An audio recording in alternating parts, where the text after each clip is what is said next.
Hello dear student, again good morning in the class of SMDT physics. आज अपन topic पढ़ेंगे कि भी फर्मा के नियम के द्वारा अपन अपवर्तन और परावर्तन की किस प्रकार से अपन क्या कर सकते हैं, व्याख्या कर सकते हैं। तो सबसे पहले अपन बात करते हैं रिफ्लेक्शन के बारे में, अर्थात परावर्तन के बारे में। अब उसको प्रूव करेंगे अपन किसके द्वारा, फर्मा के नियम के द्वारा। तो सबसे पहले फर्मा के नियम के द्वारा प्रूव करने से पहले अपन ये जानते हैं कि परावर्तन के नियम क्या है। परावर्तन के जनरली दो नियम है। पहला नियम है कि आपतन कोण बराबर होना चाहिए किसके, परावर्तन कोण के। इसका मतलब साइन आई बराबर क्या होना चाहिए, साइन आर होना चाहिए। तो पहले वाले नियम को अपन बाद में प्रूव करेंगे क्योंकि इसका डेरिवेशन थोड़ा सा क्या है, लेंथी है, ठीक है। पर दूसरा नियम क्या कहता है, आपका नियम। आपका नियम मतलब आम आदमी पार्टी। आम आदमी पार्टी का मतलब आपतित किरण और परावर्तित किरण और अभिलंब तीनों किस में होने चाहिए, एक ही तल में होनी चाहिए। देखिए इसको आपको याद रह जाएगा, आप भूलोगे नहीं। एक ट्रिक ही मान लेना, आपतित किरण, परावर्तित किरण और अभिलंब तीनों किस में होने चाहिए, एक ही तल में होनी चाहिए। दैट मीन्स क्या हो गया, आम आदमी पार्टी का नियम हो गया कि भाई इंसिडेंट रेट और रिफ्लेक्टेड रेट और नॉर्मल तीनों क्या होने चाहिए, एक ही पॉइंट पे, अर्थात एक ही सरफेस, अर्थात एक ही तल में होने चाहिए, ठीक है। तो अपन पहले क्या करेंगे, दूसरा वाला नियम प्रूव करेंगे कि हाँ, कि कैसे इंसिडेंट रे और रिफ्लेक्टेड और नॉर्मल अर्थात आम आदमी पार्टी तीनों क्या होती है, एक ही तल में होती है। तो इसको समझने के लिए अपन ऐसे मान लेते हैं कि मान लीजिए कि एक सरफेस है यहाँ पे, ठीक है। ये मेरा कोई हाथ है, देखो ये 2D में है, आप समझ तो जाओगे पर इसमें डिफिकल्ट रहेगा। मैं आपको एक एग्जांपल से बता देता हूँ। जैसे मान लीजिए कि ये कोई एक पॉइंट है ना, इस पॉइंट पे क्या कि कोई किरण आ रही थी। ये कौन सी होगी, आपतित, ठीक है, और ये कौन सी होगी, परावर्तित। समझ पाए इस पॉइंट पे, ठीक है। तो मतलब आई आगे टकरा के परावर्तित होगी। अब हम ये बोले कि ना, ये एक ही पॉइंट पे ना होके अलग अलग पॉइंट पे, अलग अलग पॉइंट पे। इसका मतलब ये वाली तरंग है ना, ये वाली तरंग यहाँ पे है और दूसरी वाली यहाँ से, मतलब थोड़ा सा आगे यहाँ पे इस पॉइंट पे। मतलब एक पॉइंट ये था, दूसरा पॉइंट कहीं हाथ पे बना लेते हैं तो आपको ये दूसरा यहाँ पे दिखाई देगा, यहाँ पे दिखाई देगा ना। तो होगा क्या कि अब पहले इस तरह से आ रही थी, अब थोड़ा सा क्या होगी कि ये आगे चलेगी। अब आगे चलेगी मतलब यहाँ पे आ गई। यहाँ पे आ जाने से क्या हो गया, फर्क कुछ नहीं पड़ा भाई, अभिलंब तो वही रहा, लेकिन आपतित और अपवर्तित किरण क्या होगी, अलग अलग होगी। इसका मतलब दोनों क्या हो गए, अलग अलग बिंदु पे हो गए। अलग अलग बिंदु पे हो गए तो नियम गलत हो गया। अब इसको फर्मा कैसे सही करता है, फर्मा ऐसे सही करता है कि हम बोलते हैं कि यदि यह तरंग यहाँ से गुजरे, मतलब दूसरे वाले पॉइंट से, मतलब ओ डैश से गुजरे, तो ए ओ डैश बी है ना, तो क्या होगा, A O dash B plus O B dash है ना। ये जो दूरी होगी ओ डैश बी है ना, ये दूरी हमेशा क्या होगी, ए ओ प्लस ओ बी से क्या होगी, ज़्यादा होगी। अब आप जानते हो कि तल तो कितना ही लंबा हो सकता है, अनंत तक जा सकता है ना, कि तल तो कहीं तक भी जा सकता है। ये पॉइंट यहाँ पे अनंत तक जा सकता है। इसका मतलब ये दूरी तो बहुत ज़्यादा होगी। जबकि फर्मा क्या बोलता है, फर्मा ये बोलता है कि प्रकाश उस पथ को फॉलो करता है जिसमें उसको समय क्या लगता हो, न्यूनतम लगता हो। अब न्यूनतम समय किस पथ में लगेगा कि ये बिंदु चल के कहाँ पे आ जाए, यहाँ पे आ जाए। अब ये बिंदु चल के यहाँ पे आ जाएगा तो ये दूरी छोटी है ना, तो ये दूरी हो जाएगी कौन सी, फर्मा के अकॉर्डिंग। अर्थात आपतित किरण, परावर्तित किरण और अभिलंब तीनों ही किस में आ गए, एक ही तल में आ गए, ठीक है। तो ये कौन सा नियम हमने क्लियर किया, दूसरा नियम। अब देखिए अपन क्या करेंगे, पहला नियम। देखिए पहला नियम के लिए एक डेरिवेशन है। डेरिवेशन में बहुत इजी सा डेरिवेशन है, मैंने डेरिवेशन करके रखा है ताकि आपका टाइम बचे, आप बोर ना हो। और ये डेरिवेशन आप बीएससी सेकेंड ईयर के स्टूडेंट हो, आप इजीली कर पाओगे, ठीक है। मैं इसको एक्सप्लेन करूँगा कि यह कैसे डेरिवेशन प्रूफ हुआ है, ठीक है। तो देखिए आइए, एक तरंग आई ए से ओ पर, मतलब ये कौन सी तरंग हुई, इंसिडेंट अर्थात आपतित तरंग, ठीक है। ओ से बी पर क्या कर गई, चलेगी, ठीक है। ओ से बी पर चलेगी और बीच में क्या बना दिया हमने, नॉर्मल बना दिया। ये क्या बना दिया, नॉर्मल। तो नॉर्मल के साथ ही तो बनता है ना आई, और इसके साथ क्या बनता है, आर। अब ये एकांतर कोण से ये क्या बन गया, आई, और ये क्या बन गया, आर, ठीक है। ओके, देखिए अब अपन क्या करते हैं, इसको कुछ नाम दे देते ताकि डेरिवेशन में ईजी हो जाए। ओ से ए को मैं बोल दूँ यू, ए से डी को मैं बोल दूँ एम, ये दूरियाँ, ठीक है। बी सी कितना हो गया, एन, और ओ बी कितना हो गया, अर्थात आपतित तरंग की जो दूरी लंबाई है वो यू, परावर्तित की वी, और ये जो अभिलंब है इनकी लंबाई कितनी है, एम और एन। बस इतना सा क्या करना है अपन को, मतलब ये यू और वी, एम और एन बताने हैं, ठीक है। फिर अपन स्टार्ट करते हैं कि समय, फर्मा क्या करता है कि लगा समय न्यूनतम हो, लगने वाला समय क्या हो, अधिकतम हो। तो लगने वाला समय न्यूनतम कब होगा, जब अपन मैक्सिमा और मिनिमा की क्या लगाएंगे, कंडीशन लगाएंगे। तो मैक्सिमा और मिनिमा की कंडीशन लगाने के लिए हम समय तो निकाल लें। तो समय बराबर होता है दूरी बटे 4। अब आ कौन रहा है, प्रकाश आ रहा है। तो लाइट की क्या लिख दी हमने, वेलोसिटी कंसीडर कर दी। तो समय बराबर दूरी, दूरी कितनी चलेगा, ए ओ प्लस ओ बी। तो समय बराबर दूरी बट्टे क्या हो जाएगी, 4। अब हमें क्या चाहिए, ए ओ की वैल्यू चाहिए। ए ओ की क्या चाहिए, वैल्यू। आप सारे इंटेलिजेंट हो, आप बताइए, हमारे पास ये तो हो गया कर्ण, ये हो गया आधार। तो आधार और कर्ण का किस में रिलेशन होता है, सोचो, सेक में मिलेगा, है ना। तो हम यहाँ पे अप्लाई कर दे सेक, तो क्या मिल जाएगा हमें, आधार बट्टे कर्ण या कर्ण बट्टे आधार, जो भी होता है, क्योंकि लाल बट्टे कक्का से, है ना, सिंपल। ये होता है कोस, और कोस का उल्टा कर्ण बट्टे क्या हो जाएगा, आधार, और ये क्या हो जाएगा, सेक। तो कर्ण बट्टे आधार से कर्ण क्या हो जाएगा, ए ओ। तो ए ओ की वैल्यू कितनी आ जाएगी, मैंने लिखा भी है, देखो, है ना। ए ओ बराबर कितना हो जाएगा, a d sec i. But a d की भी हमारे पास वैल्यू है कितनी, ए डी की हमारे पास वैल्यू है स्मॉल एम। तो यहाँ पे कितना हो जाएगा, स्मॉल एम सेक आई। इसी प्रकार से ओ बी के लिए अपन इस एंगल में क्या लगा देंगे, इस ट्राइंगल में अपन क्या लगा देंगे, त्रिभुज का नियम। तो यहाँ पे कितना हो जाएगा, ओ बी की वैल्यू कितनी आ जाएगी, कर्ण बट्टे आधार, कर्ण कितना हो जाएगा v, और आधार कितना हो जाएगा n। तो यहाँ पे क्या हो जाएगा, ओ बी बराबर n सेक r आ गया। तो अब ये दोनों वैल्यू, मतलब ए ओ और ओ बी की वैल्यू उठा के अपन ने कहाँ पुट कर दी, यहाँ पर पुट कर दी। अच्छा एक बात बताओ, हमें मिनिमा और मैक्सिमा चाहिए। तो मिनिमा और मैक्सिमा कब मिलता है, जब अपन मिनिमा और मैक्सिमा मिलता है जब अपन डिफरेंशिएट कर दे और 0 के बराबर रखते हैं। तो डिफरेंशिएट किसका हुआ, टी का, और 0 के बराबर। तो ये तो क्या है, कांस्टेंट है कि नहीं। तो ये तो क्या हो जाएगा 0, इसका क्या हो जाएगा डिफरेंशिएट, इसका डिफरेंशिएट करेंगे तो m वापस क्या आ जाएगा, कांस्टेंट आ जाएगा। तो m सेक का क्या होता है, सेक का अवकलन सेक x tan x। तो ये हो जाएगा सेक i, और कितना हो जाएगा tan i, और आगे क्या आ जाएगा डी आई, ठीक है। और प्लस इसका क्या हो जाएगा, सेक आर का, तो पहले ही सेक आर का हो जाएगा plus n sec r tan r, और कितना हो जाएगा डी आर, बराबर कितना आ जाएगा 0, बराबर कितना आ जाएगा 0। वापस देखिए हमने क्या किया, हमने डिफ्रेंशिएट किया है और किसके बराबर रखा है, 0 के बराबर रखा है, ठीक है। टेन का क्या, सेक का क्या हो गया, सेक एक्स टेन एक्स। 0 के बराबर रखेंगे तो ये इस तरफ जाएगा, तो किसका हो जाएगा, माइनस का। That means m sec i and ten I, और डी आई बराबर कितना हो जाएगा माइनस n, है ना। कितना हो जाएगा, माइनस n हो जाएगा। ये हो जाएगा सेक r, कितना हो जाएगा टेन r, और कितना हो जाएगा डी आर। ये लीजिए भाई स्टूडेंट, एक इक्वेशन हमने बना ली। अपवर्तन का नियम है, पूछा जाता है, और मतलब अच्छे क्वेश्चन, अच्छे नंबर में ये क्वेश्चन पूछा जाता है, ठीक है। इसके बाद अपन क्या करेंगे, इसके बाद अपन को क्या करना है कि भाई हम एक चीज़ जानते हैं, परावर्तन के कुछ नियम थे, उसमें हमने एक चीज़ जाना कि यहाँ पे मान लीजिए कोई लाइट सोर्स रखा है, ठीक है, और ये यहाँ पे आप क्या करवा रहे हो, इंसिडेंट करवा रहे हो। तो ये दूरियाँ, कौन सी दूरी, ओ डी प्लस ओ सी, ये हमेशा क्या रहेगी, कॉन्स्टेंट, ये कभी बदलेगी नहीं। तो ओ डी बराबर ओ सी, मतलब कॉन्स्टेंट रहेगी। कितनी, ओ डी जितनी भी हो और ओ सी जितनी भी हो, ये कॉन्स्टेंट रहेगी। तो इन दोनों का योग भी क्या आएगा, कॉन्स्टेंट आएगा। वापस हो, तो देखो ओ डी और ओ सी अपन जानते हैं, इसको मैं आपको एक्सप्लेन कर रहा हूँ कि ये डेरिवेशन कैसे हुआ है, ठीक है।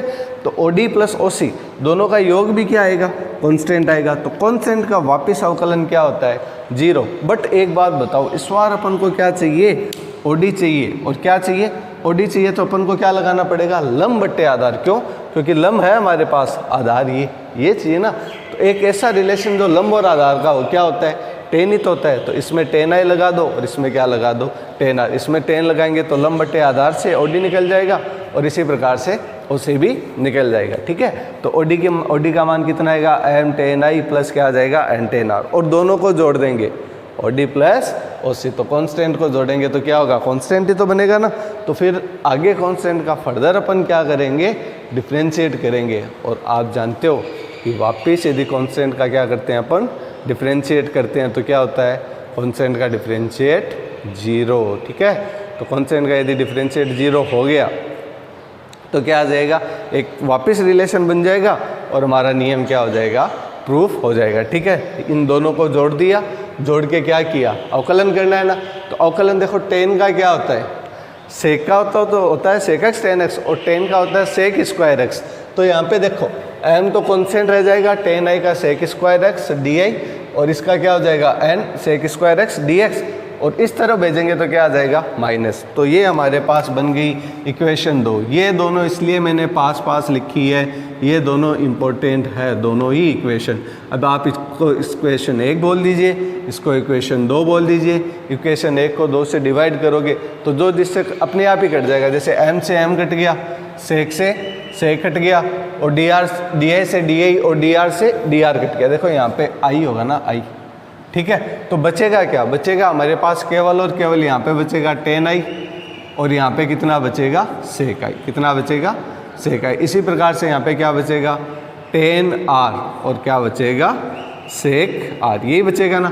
सेक को अपन लिख सकते हैं साइन थीटा बट्टे कॉस थीटा, सेक को अपन लिख सकते हैं टेन को साइन थीटा बटे कोस थीटा, और सेक को क्या लिख सकते हैं 1 upon cos theta, 1 upon cos theta. इसी प्रकार से टेन को अपन लिख सकते हैं साइन थीटा बटे कोस थीटा, और कोस थीटा को लिख सकते हैं 1 अपॉन सेक थीटा को 1 अपॉन कोस थीटा। तो कोस से कोस कैंसिल आउट, यहाँ पे साइन आई बराबर sine r, that means i बराबर कितना हो गया आर। और यही हमारा क्या था पहला नियम था, क्या था पहला नियम था। तो हमने प्रूफ किया किसके द्वारा, फर्मा के नियम के द्वारा। किसको प्रूफ किया, हमने प्रूफ किया परावर्तन के नियम को, लॉ ऑफ रिफ्लेक्शन, ठीक है। अब अपन छोटा सा एक और देख लेते हैं नियम, कौन सा, फर्मा के नियम द्वारा अपवर्तन का प्रूफ। देखिए स्टूडेंट, और एक बार यदि आप लेना चाहो तो इसका आप स्क्रीनशॉट ले लीजिए, ताकि पूरा नियम आपके एक स्क्रीनशॉट में आ जाएगा,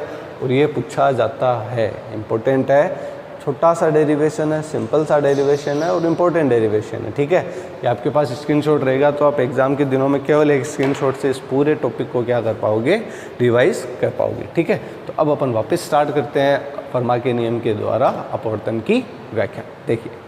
देखिए स्टूडेंट, अब अपन क्या पढ़ेंगे कि अपवर्तन का नियम प्रूफ करेंगे किसके द्वारा, फर्मेट्स प्रिंसिपल के द्वारा। तो फर्मेट्स प्रिंसिपल के द्वारा अपवर्तन का नियम प्रूफ करने से पहले अपन वापस जान लें अपवर्तन का नियम क्या होता है।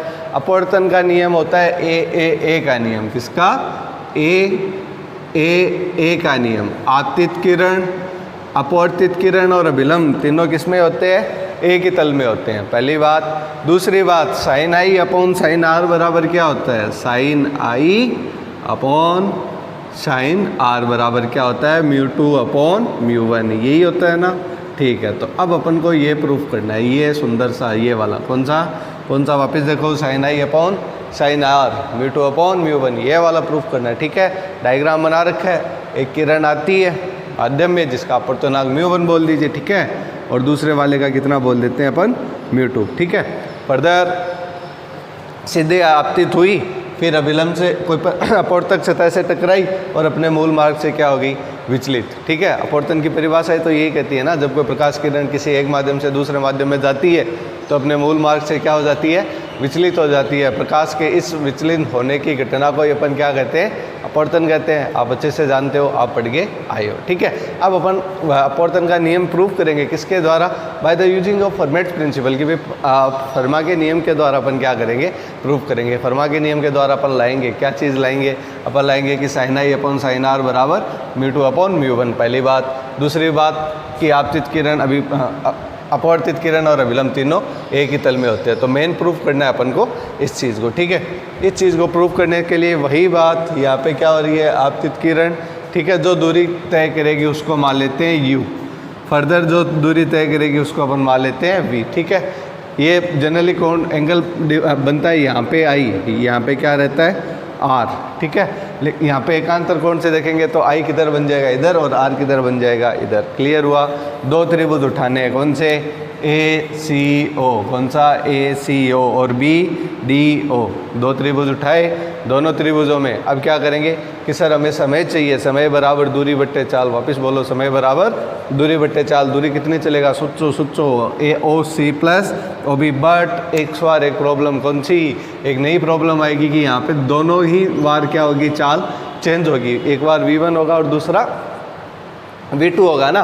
तो समय बराबर दूरी बट्टे चाल अलग जुड़ा, समय बराबर दूरी बट्टे चाल अलग जुड़ा। तो इसमें जो ए ओ कितना हो गया u, ओ बी कितना हो गया v।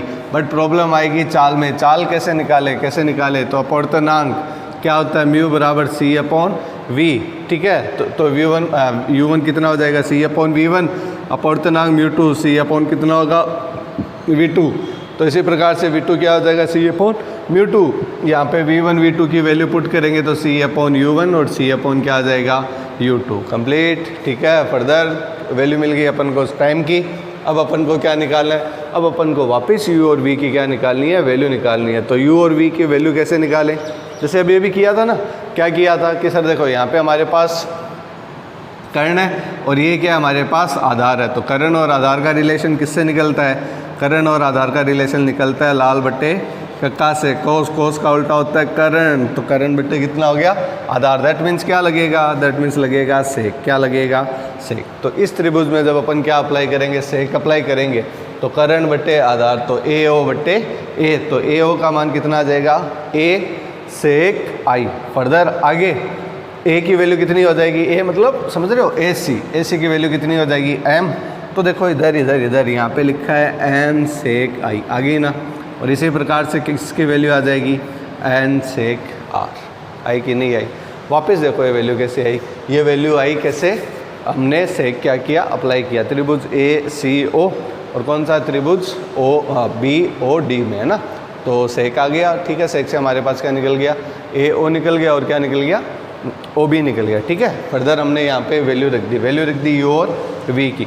आगे फिर क्या करना है, डिफ्रेंशिएट करना है और वैल्यू किसके बराबर लिखनी है, 0 के बराबर। क्यों, क्योंकि अपन को मैक्सिमा और मिनिमा की कंडीशन अप्लाई करनी है, उच्चिष्ट और निम्निष्ठ वाली है ना। तो अपन को करना क्या है, अपन को डिफ्रेंशिएट करना है और वैल्यू किसके बराबर रखनी है, 0 के बराबर रखनी है। तो जब अपन डिफ्रेंशिएट करके 0 के बराबर रखेंगे तो डिफ्रेंशिएट होगा किसका, देखो ये तो कॉन्स्टेंट है, ये कॉन्स्टेंट है, केवल सेक का होगा। तो सेक का क्या होता है, सेक एक्स टेन एक्स। वापस बोलो, सेक का क्या होगा, सेक एक्स टेन एक्स। और फर्दर डिफ्रेंशिएट करें पार्शियली तो आई का भी क्या हो जाएगा डी आई। अब ये भी जैसे किया था, फिर इसका सेक आर का सेक आर डी आर। ठीक है, और फिर 0 के बराबर रखेंगे और ये उस तरफ जाएगा है ना, तो क्या आ जाएगा माइनस। क्या आ जाएगा माइनस। तो इससे हमारे पास जैसे लास्ट टाइम हमने 2 इक्वेशन बनाई थी, इसी प्रकार से इस बार भी अपन क्या बना लेंगे, इक्वेशन फर्स्ट और एक इक्वेशन क्या बना लेंगे सेकेंड, है ना। सेकेंड इक्वेशन बनाने के लिए जो लास्ट वाली कंडीशन ही यूज़ करेंगे, कौन सी, लास्ट में हमने पढ़ा था ना कि भाई ओ सी प्लस ओ डी बराबर क्या, कांस्टेंट। ओ सी प्लस ओ डी बराबर कांस्टेंट। अब बताओ यदि ये दोनों चीज़ कांस्टेंट है तो कांस्टेंट का डिफरेंशिएट फर्दर क्या हो जाएगा, 0, है ना। तो इसका मतलब ओ सी प्लस ओ डी बराबर कांस्टेंट और कांस्टेंट का डिफरेंशिएट क्या हो जाएगा 0। बट ओ सी और ओ डी कैसे निकालें, वो वापस सोचने की बात है। तो ओ सी और ओ डी ये यहाँ पे है ना, तो ये आधार, ये करण, ये क्या हो गया लंब। तो हमें लंब और आधार का क्या चाहिए, रिलेशन चाहिए। लंब और आधार का रिलेशन क्या होता है, 10 आई लंब बटे आधार। लंब कितना हो जाएगा AC और नहीं लंब हो जाएगा OC और आधार कितना हो जाएगा AC। ठीक है, तो यहाँ पे OC बराबर कितना आ गया, AC 10 आई, है ना। इसी प्रकार से हमारे पास क्या आ जाएगा OD। OD की वैल्यू कितनी आ जाएगी, OD की वैल्यू आ जाएगी हमारे पास, हाँ उसमें AC है ना, तो यहाँ पे आ जाएगा OB 10 कितना हो जाएगा R। इनकी वैल्यू लिख देंगे तो हमारे पास वापस देखो M 10 I प्लस क्या आ जाएगा N 10 R। AC की वैल्यू M, हाँ AC की वैल्यू M और उसकी आ जाएगी N, तो M 10 I हो जाएगा, ये क्या हो जाएगा N 10 R। अब M और N कहाँ पे है, M तो ये वाली वैल्यू है, मतलब ये AC की वैल्यू, ये वाली वैल्यू यहाँ से लेकर यहाँ तक की, और N कौन सी वैल्यू है, ये वाली वैल्यू लिख रखी है ना सारी वैल्यू। ठीक है, चलो आगे। तो ये आप M 10 I और क्या हो जाएगा N 10 R हो जाएगा। वापस वैल्यू रखेंगे और डिफ्रेंशिएट करेंगे तो 10 का क्या होता है भाई, 10 का डिफ्रेंशिएट होता है सेक स्क्वायर x। कितना होता है, सेक स्क्वायर x। तो 10 का डिफ्रेंशिएट करेंगे तो वापस क्या आ जाएगा, सेक स्क्वायर x हो जाएगा। m तो कॉन्स्टेंट ही है, वापस 0 के बराबर रख के उस तरफ भेजेंगे तो क्या हो जाएगा माइनस हो जाएगा ना। तो हमारे पास 2 इक्वेशन बन गई, एक तो इक्वेशन एक ये और दूसरी इक्वेशन बन गई हमारे पास ये वाली। अब अपन क्या करेंगे, डिवाइड करेंगे। ठीक है ना, इक्वेशन 2 का इक्वेशन 1 में क्या लगा देंगे, भाग लगा देंगे, जो जिससे कट रहा है कट जाएगा, n से m कट जाएगा और कुछ कटेगा और कुछ नहीं कटेगा। तो यहाँ पे क्या आ जाएगा, यहाँ पे आ जाएगा सेक सेक्स, हाँ एक सेक्स स्क्वायर से सेक भी कट जाएगा। तो बचेगा कितना, वही बचेगा u1 tan i, ये बचेगा ना u1 tan i। अपॉन में कितना बच जाएगा, यहाँ पे बच जाएगा सेक i, कितना बच जाएगा सेक i बराबर कितना बच जाएगा, माइनस से माइनस कट जाएगा, n से n कट जाएगा, ठीक है। यहाँ पे कितना बन जाएगा, u2 आ जाएगा tan r और कितना बच जाएगा, यहाँ पे बन जाएगा सेक r। वापिस tan थीटा क्या होता है, साइन थीटा बटे कोस थीटा, और कोस क्या होता है 1 अपॉन सेक क्या होता है 1 अपॉन कोस। तो ये कैंसिल आउट हो जाएगा, बच जाएगा क्या, बच जाएगा साइन i अपॉन कितना बच जाएगा, इसको मैं नीचे ले आऊँ तो साइन r किसके बराबर हो जाएगा, ये u2 इस तरफ रहेगा और u1 क्या आ जाएगा नीचे।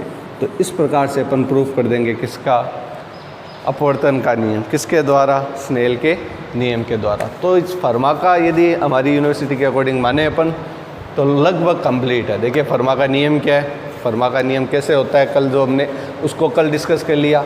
आज हमने फर्मा के नियम के द्वारा अपवर्तन तथा परावर्तन को कंप्लीट कर लिया। तो सिलेबस का एक पार्ट कंप्लीट कर लिया हमने, जिसमें ये लिखा था कि फर्मा का प्रिंसिपल क्या है, ठीक है।